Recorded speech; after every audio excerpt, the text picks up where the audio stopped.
Bonjour à tous, aujourd'hui nous allons réaliser un masque de type AFNOR.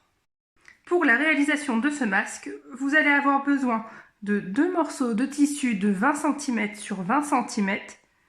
Si vous utilisez des liens, 4 liens de 45 cm ou alors 2 élastiques de 20 cm. Nous allons d'abord marquer le pli au fer. Pour ça, vous prenez le premier carré. On vient plier en deux avec l'endroit du tissu à l'intérieur. On fait la marque. Ensuite, on vient réouvrir. Et chaque bord, on vient le positionner au bord de la marque centrale.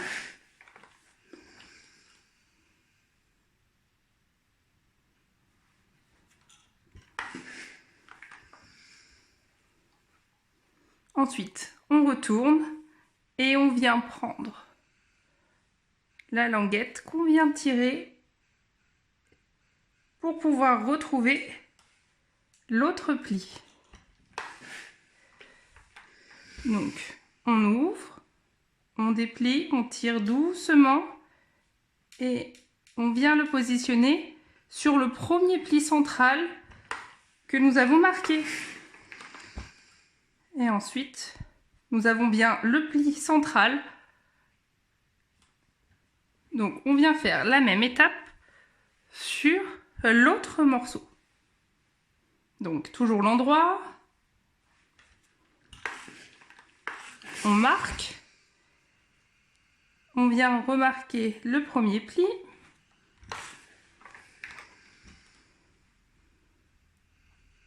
Le deuxième pli. On retourne. Et on vient déplier le premier pour arriver sur le pli central.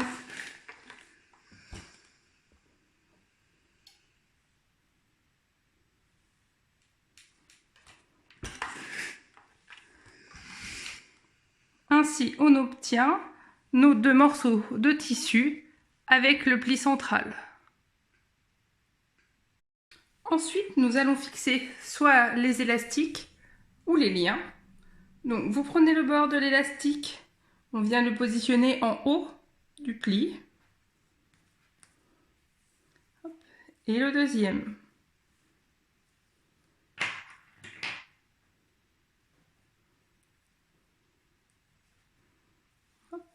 On fait la même étape.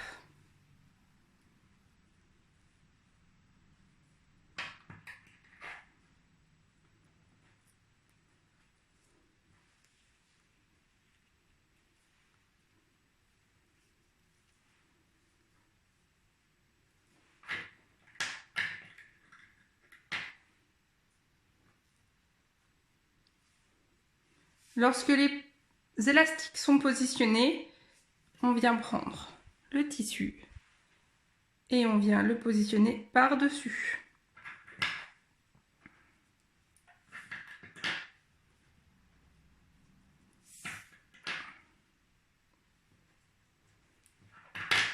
On vient maintenir par quelques épingles.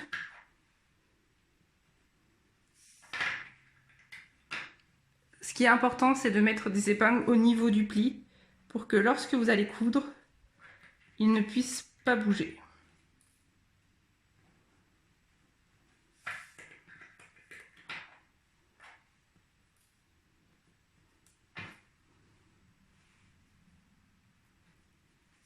En bas de votre masque, n'oubliez pas de laisser une ouverture d'au moins 5 cm afin que vous puissiez retourner votre masque et y insérer un filtre, soit un filtre à café, un filtre d'aspirateur ou tout simplement un mouchoir en papier.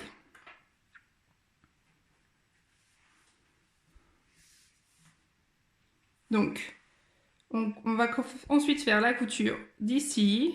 On vient tourner, on retourne, on retourne, on retourne et on vient s'arrêter à ce niveau-là. Lorsque votre ouvrage est cousu, donc on va d'abord dégarnir les angles. Ça veut dire qu'on vient recouper un peu de tissu pour que lorsqu'on le retourne, cela soit plus facile. Donc ce qui est important, c'est les angles. Vous voyez, hop, je viens tourner pour qu'il y ait vraiment plus beaucoup de matière au niveau de l'angle.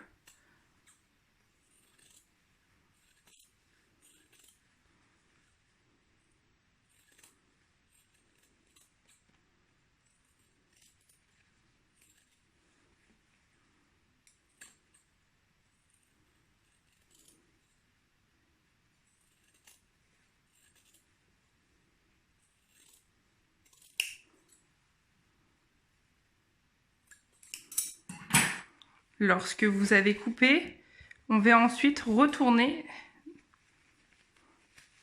notre masque.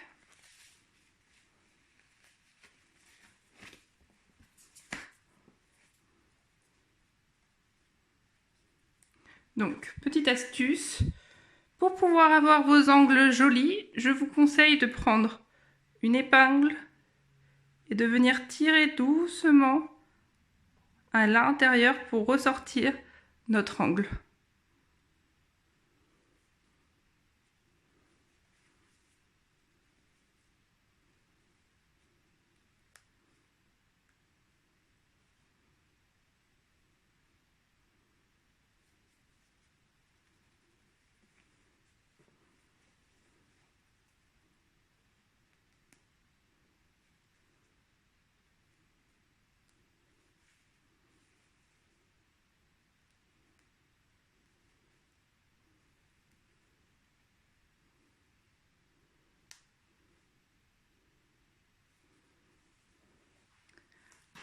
Ensuite, on va pouvoir repasser le masque en faisant bien pousser la couture pour que la couture du haut soit jolie ainsi que celle du bas. Vous voyez, avec mes doigts, je viens rouler la couture.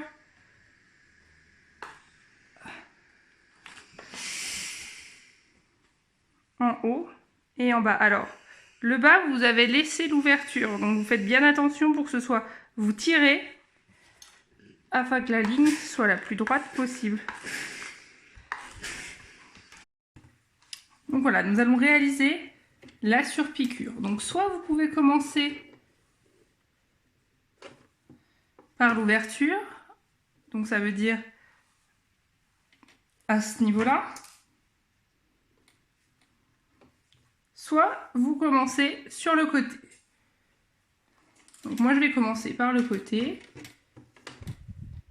Donc on vient positionner notre pied vraiment au ras pour que l'aiguille elle touche vraiment le bord de votre tissu. Donc n'hésitez pas à aider votre machine si celle-ci a un peu de mal avec les épaisseurs.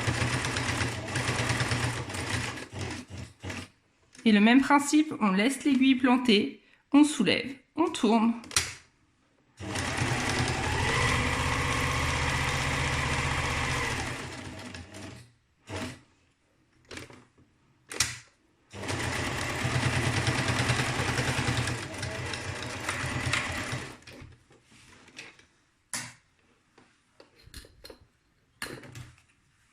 Et voilà, votre masque est terminé. Votre masque est terminé. N'oubliez pas de le laver à 60 degrés et de le repasser avant chaque utilisation.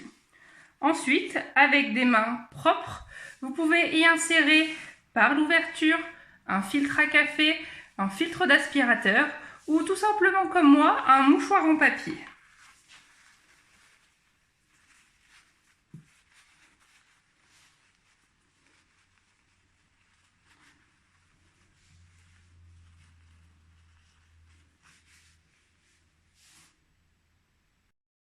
Votre masque est terminé. Vous pouvez maintenant le mettre. Alors, pour mettre un masque, il faut déjà avoir les mains désinfectées et propres. Ensuite, on le tient par les élastiques.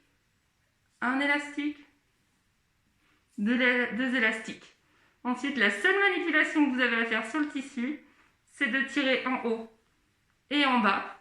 Le masque doit recouvrir le menton et le nez.